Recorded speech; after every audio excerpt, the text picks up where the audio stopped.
যখন অন্ন ব্যঞ্জন আদি গ্রহণ করার পর যখন চলে যাচ্ছে, বলে মা, হে ভগবান, হে মা জানকী, আমাকে দক্ষিণা দাও। বলে আপনি কি দক্ষিণা চান বলুন? আমি অঞ্জন ব্যঞ্জন আদি দান করেছি, আপনি গ্রহণ করেছেন, আপনি কি দক্ষিণা চান বলুন? বলে কৃপা পূর্বক যদি দক্ষিণা দিতেই হয়, তোমাকে আমার লঙ্কা নগরীতে যেতে হবে আমার রাক্ষসকুল রক্ষা করার জন্য, উদ্ধার করার জন্য। বুঝতে পেরেছেন বাবা? বলে তাই হবে।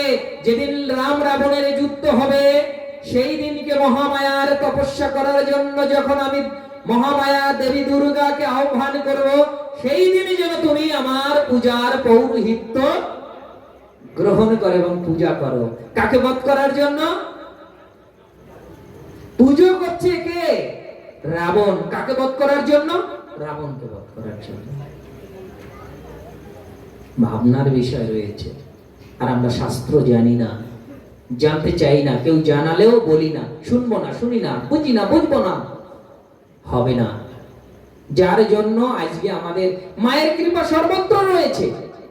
আপনারা একবারও ভাবেন না দেবী দুর্গা, আগে দেবী দুর্গারই পুজো হতো, সিংহবাহিনী দেবী দুর্গা। আজকে দেখেছেন আমাদের ওই দুই পাশে দুজন কে আছে আমি তো বুঝতে পারছি না। মা জগদ্ধাত্রী কি বলে বাবা, ওই দুজন, আরো দুজন দেবীর মূর্তি দেখছি।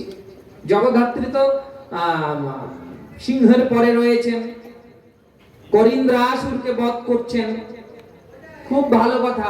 দুই পাশে দুজন কি ছিল আমি জানি না। এই রকম করে বাঙালি তোমরা। সেই দিনকে দুর্গা পূজার কিন্তু বাঙালিরাই কার্তিক গণেশ লক্ষ্মী সরস্বতীর উদ্ভাবনা ঘটিয়েছিল। দুর্গা পূজা কখনো লক্ষ্মী গণেশ কার্তিক সরস্বতী ছিল না, এটা শাস্ত্রের বিধান না। পরবর্তীতে এটা যখন অ্যাড হলো, বাংলা তো বাঙালি তোমরা, আমরা একটু উৎসব প্রিয়, একটু আনন্দ করতে ভালোবাসি। তা মা আসবে আর ছেলে মেয়েদেরকে কৈলাসে রেখে আসবে বাবা, হয় বাপের বাড়ি আসছে। আপনারা একবারও ভাবতে পারছেন দেবী দুর্গা আপনাদের আমাদের আমাদের সবাইকে মা এবং বাবা বলে সম্বোধন করছে? দুর্গা পূজার সময় আমরা কি বলি? দেবী দুর্গা কোথায় এসছে? বাপের বাড়ি, পিত্রালয়ে। মানে আপনি আমরা কারা? দক্ষ রাজা। ভাবতে পারছেন আপনাদেরকে কোথায় মা দেবী দুর্গা, মহামায়া দেবী দুর্গা আপনাদেরকে কোন জায়গায় রেখেছে? কিন্তু আমাদের সম্মান আমরা রাখবো না। দেবী দুর্গা আসছে, তার সন্তান কটা বাবা? দেবী দুর্গার সন্তান কটা? আরে অন্তত বলুন, ডাইনে বাই উপরে নিচে কজন? আর আপনাদের আপনাদের কটা? দেবী দুর্গার পুজো করবেন আর দেবী দুর্গার আদর্শ নেবেন না বাবা, কোনদিন সফল বা সুফল মায়ের কৃপা আপনারা পাবেন না আমার চিন্তায়।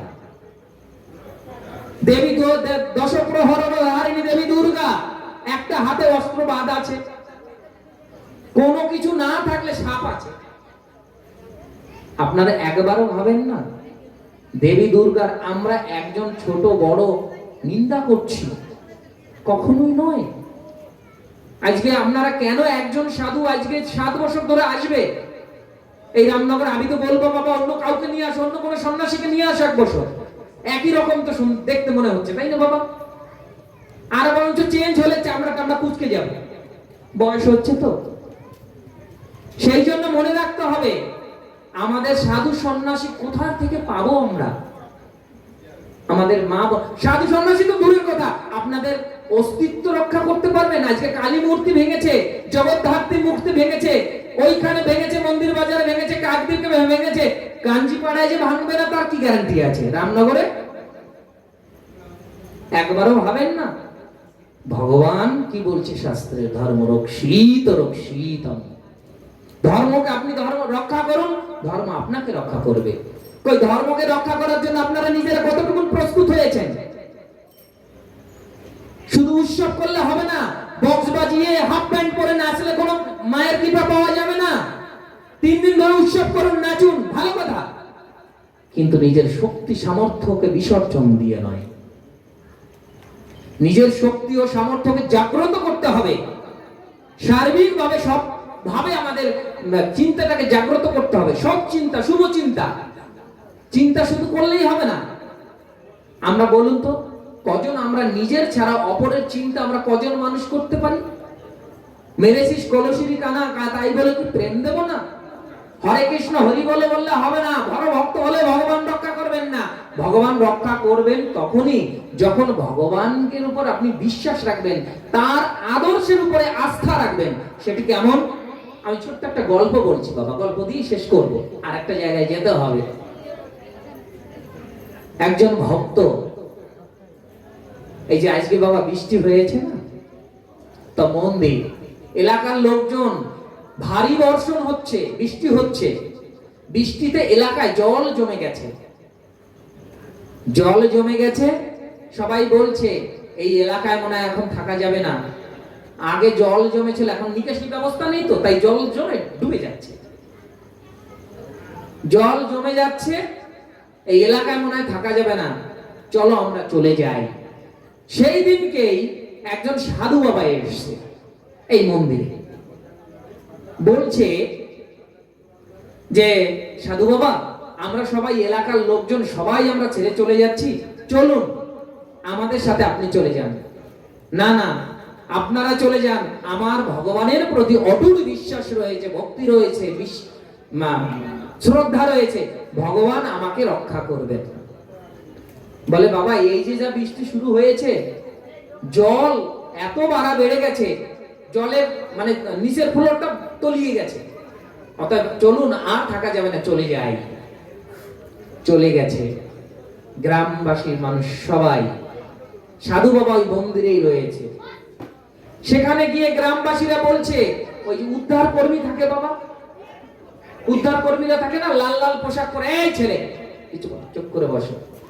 উদ্ধার কর্মীকে বুঝিয়ে বলছে, আপনারা গিয়ে রেস্কিউ টিম, তাই না বাবা, আপনাদের ভাষায় রেস্কিউ টিম বলে। তো ওনার একজন সাধু বাবা মন্দিরে রয়েছে, ওনাকে যদি উদ্ধার করা যায় তাহলে প্রাণে বাঁচানো যাবে। রেস্কিউ টিম যখন আসলো বোট নিয়ে, তখন বলল, তোমরা চলে যাও, আমার ভগবান আছে, আমার অটুট বিশ্বাস রয়েছে, ভগবান আমাকে রক্ষা করবে। গেলেন না। মন্দিরের নিচতলা তলিয়ে গেছে, দেখবেন মন্দিরের উপরে বাবা আমাদের এই চূড়ো থাকে, নিচটা খোলা থাকে, আস্তে আস্তে আস্তে আস্তে ভরে যাচ্ছে জল, জানালা দরজা তলিয়ে গেছে, ডুব মেরেও নিচ দিয়ে আসা যাবে না, এত জল হয়ে গেছে। রেস্কিউ টিম গিয়ে ব্যাক করে বলে, আমাদের কথা তো শুনলো না গ্রামবাসী, রেস্কিউ টিম সবাই মিলে আবার ওই হেলিকপ্টারে যারা তুলে নিয়ে যায় বাবা, এরকম হয় না, রেস্কিউ করে হেলিকপ্টারে গিয়ে তাদেরকে গিয়ে বলছে, যদি সাধু বাবাকে বাঁচানো যায়। তখনও আসলেন রেস্কিউ টিম হেলিকপ্টার নিয়ে, তখন বলছে, তোমরা চলে যাও, আমাকে রক্ষা কর্তা আমার রয়েছেন, আমার ভগবান রয়েছে, আমার অটুট বিশ্বাস, আমার ভগবান আমাকে রক্ষা করবেন। তাদেরকেও ফিরিয়ে দিলেন। জলে টোটাল মন্দির তলিয়ে গেল। একদিন, দুদিন, 3 দিন। সাধু বাবা, রাম নাম সত্য হে, বলো হরি হরি বল, চলে গেছে। মরার পরে যমরাজের কাছে গেছে, বিচার হয় বাবা। তা ভগবানকে বলছে, হে ভগবান, আমি তোমার ত্রিসন্ধ্যা জপ ধ্যান পূজা অর্চনা সব কিছুতে আমি সর্বত্র সময় তোমার নাম গুণাগুণ কীর্তন করছি, তুমি আমাকে এইভাবে মারতে পারলে? আমি তোমাকে ভরসা করে এই মন্দিরের ভিতরে তোমার বিগ্রহ আঁকড়ে ধরে আমি থেকেছি, আর তুমি আমাকে রক্ষা করবে না? এই তোমার মহিমা? বলে, ওরে মূর্খ, এটা বুঝলি না, আমার কৃপা তোকে 3 বার গিয়ে অ্যালার্ট করেছে, তুই সাড়া দিসনি। তাই মনে রাখতে হবে বাবা, ভগবানের প্রতি বিশ্বাস শ্রদ্ধা অটুট রাখতে হবে, কিন্তু নিজেদের কাণ্ড জ্ঞানটাও জাগ্রত রাখতে হবে। ভগবান কৃপা করেন বিভিন্ন মাধ্যম দিয়ে, কখনো ভগবান ওই মূর্তি ভেদ করে এসে বলেন, এই নাও লাড্ডু খাও। গল্পের কথা ভুলে যান বাবা। নিজেদের অস্তিত্ব টিকিয়ে রাখতে গেলে ওই ভগবানের বিগ্রহ জড়িয়ে ধরে হরে কৃষ্ণ বলে 3 দিন রাত কাটলে ওই বিগ্রহ থেকে ওই কিছুদিন আগে পাথরের মূর্তিতে চামচ দিয়ে দুধ ঢেলে চুপচুপ করে নাকি খেয়ে নিত। গুজবে কান দেবেন না, ভগবানকে পরীক্ষা করার দরকার নেই, কিন্তু ভগবানের আদর্শ যদি না নিয়ে চলতে পারেন, ভগবান এসে আপনাকে রক্ষা করবেন না। মা কালী খড়গ নিয়ে অসুর নিধন করবে না। নিজেদের মা কালীর যে সত্তা রয়েছে আমার ভিতরে, সেই সত্তাকে জাগ্রত করতে হবে। আমি দেখছিলাম মা দেবী জগদ্ধাত্রীর ডান হাতে উপরের হাতে চক্র ঘুরছে, একটা মোটর লাগিয়ে দিয়েছে, চক্রটা ঘুরছে, কিন্তু নিজেদের চক্রটা ঘুরাতে পারছি না আমরা। নিজেদের বিবেকটাকে জাগ্রত করতে হবে। নিজের বিবেক যেদিন জাগ্রত হবে, নিজের চক্র যেদিন জাগ্রত হবে, ভগবান নারায়ণের শক্তি সেদিন নিজের ভিতর প্রকটিত হবে, সমস্ত অসুর নিধন করা যাবে। আমরা চাই না, আমরা পারবো না। কেন পারবো না? এই মহাশক্তির সাধনা করে মানুষ দুর্বল হয় না। মানুষের মধ্যে সেই শক্তি সাহস অর্জন করা যায়। শুধু ভক্তিতে মায়ের কৃপা পাওয়া যায় না। তাহলে মায়ের ওই পুরোহিতদের কাছে জিজ্ঞাসা করবেন, মায়ের পুজোই করতো, অস্ত্র শস্ত্রের পূজা হতো না। অস্ত্র কাকে বলেন জানেন? যেটা দেখা যায়, ওই খড়গ, চক্র, গদা, পদ্ম, দেখছেন না বাবা? এইগুলো অস্ত্র। শস্ত্র কি? যা দৈব যোগে আহ্বান করলে প্রকটিত হয়। রামায়ণ দেখছেন না, মহাভারত দেখছেন না, এরকম তীর ধরলেই একটা তীর বেরিয়ে যাচ্ছে, তাই না বাবা? সাপের মতো, কেচোর মতো এরকম আসে না বাবা? ব্রহ্মাস্ত্র মারছে না বাবা? সেটা হচ্ছে শস্ত্র। মনে রাখতে হবে, শুধু শাস্ত্র পড়লে, শাস্ত্র যেমন পড়বেন, ধর্মকে যেমন জানবেন, অস্ত্রেরও পূজা তেমন করতে হবে। আমাদের দৈব শক্তি নেই, আমাদের দৈব যোগে শস্ত্র আসবে না, কেউ এসে বাঁচাতে পারবে না। বাঁচাতে পারছে? বাঁচাতে পারেনি আর পারবে না। ভগবান আপনার মধ্যেই জাগ্রত যেদিন করতে পারবেন, ভগবান অসুর নিধন সেই দিন থেকে শুরু করবে। মনে রাখতে হবে, আমরা যে দেবীর, যে শক্তির আরাধনা উপাসনা করছি, সেই শক্তিকে আমাদের মধ্যে ধারণ করতে হবে। আর সেই ধারণ করার মতো ক্ষমতাও আমাদের তৈরি হওয়া চাই।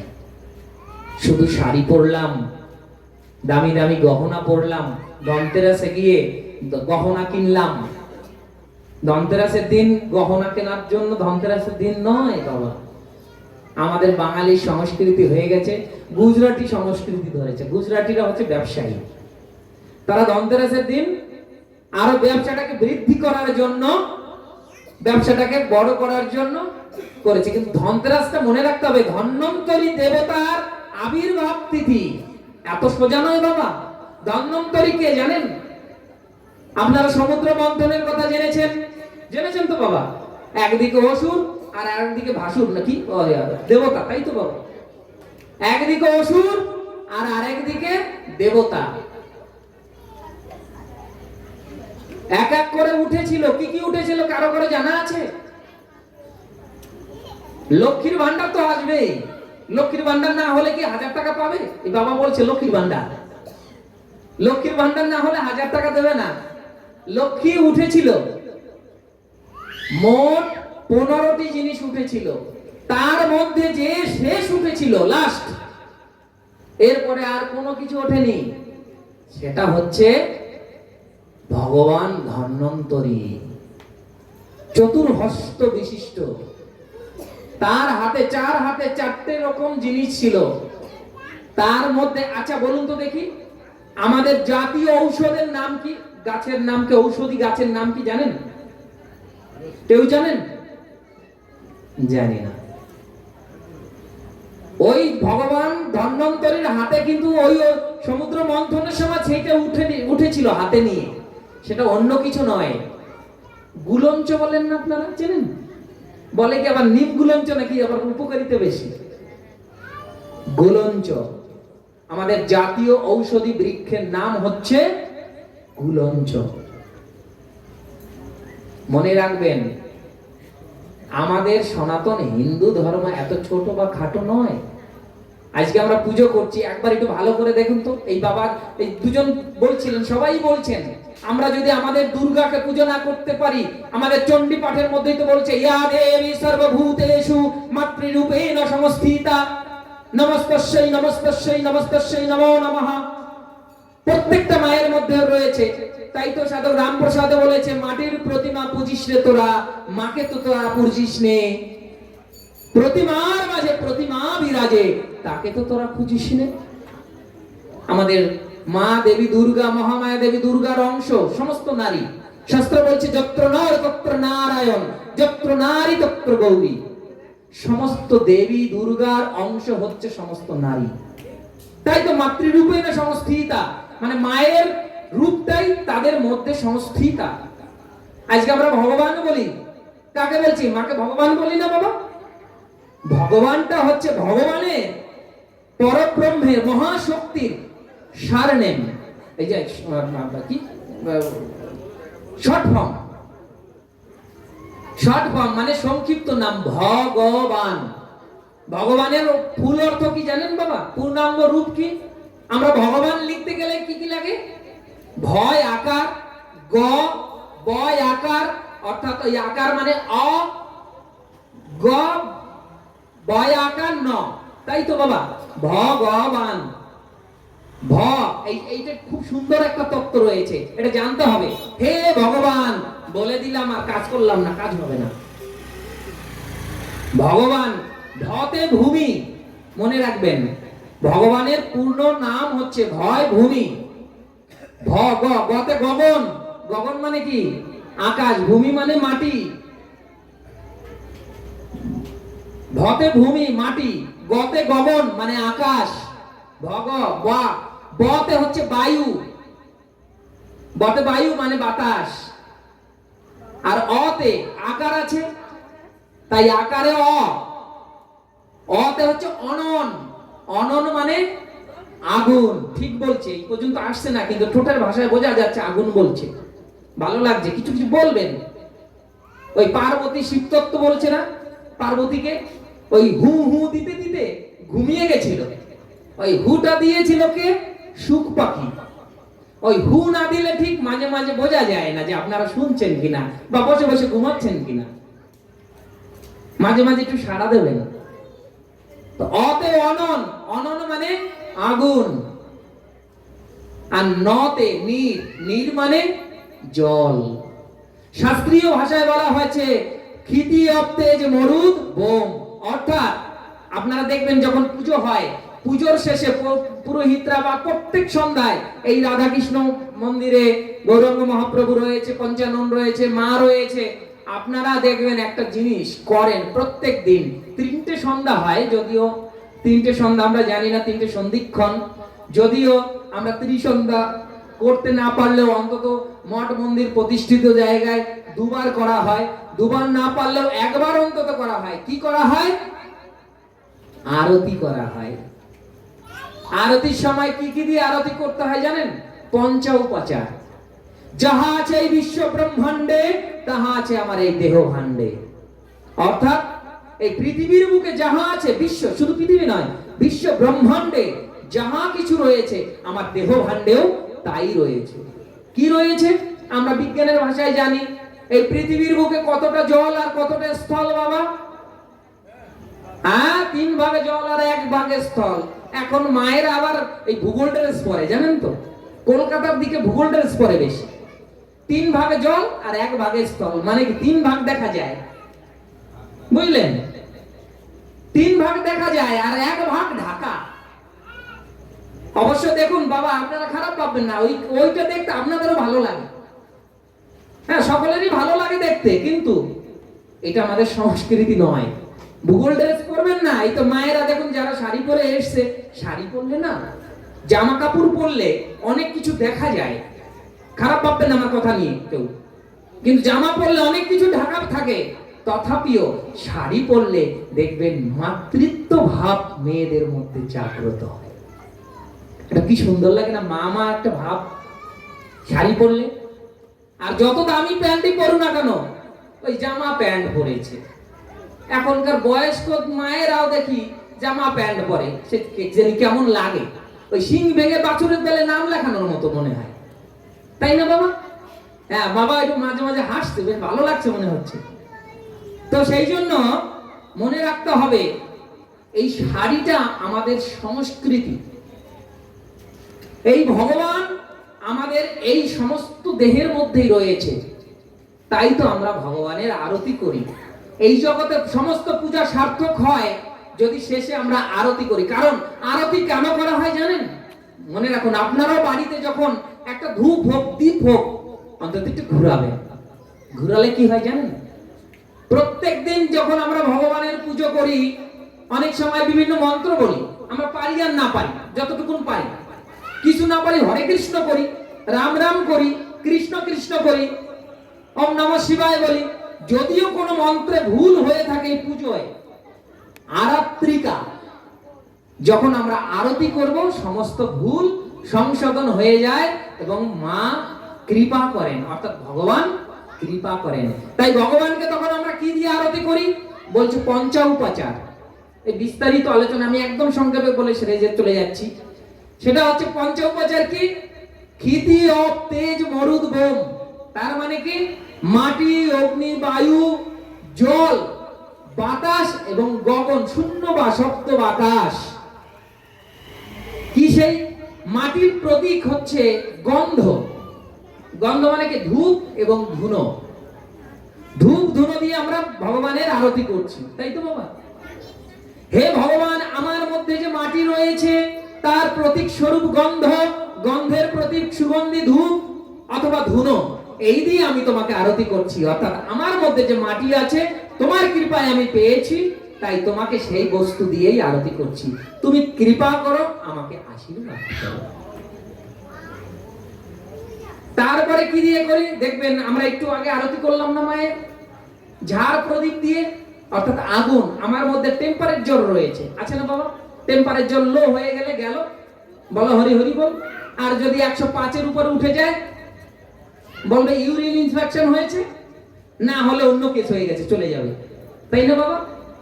ডক্টরের কাছে গেলেই বলবে আগে। তাহলে আমার মধ্যে সেই তেজ রয়েছে।